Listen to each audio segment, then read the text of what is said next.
কবিতার নাম ছোট্টবেলা। সেই যে ছোট্টবেলা, ফেলে এসেছি কত করে রেলা।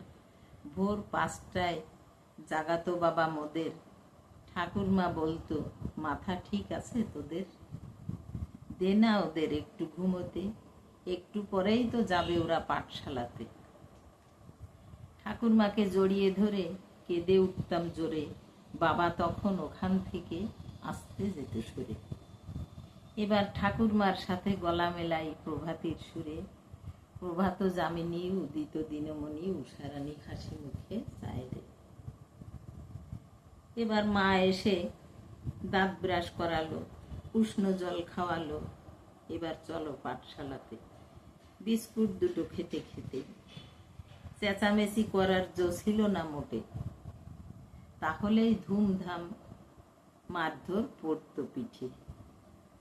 পাঠশালাতে যেতাম বগলে চেপে ধরে আসন, আর কালির দুয়াত কঞ্চির কলম তালপাতা হাতে ঠাকুরমা দিত ভাষণ।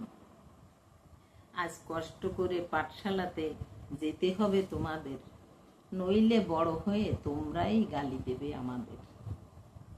2 ঘন্টা বাদেই তো আসবে বাড়ি ফিরে, গাছের পাকা খেজুর দেব রেখে দিয়েছি ঘরে।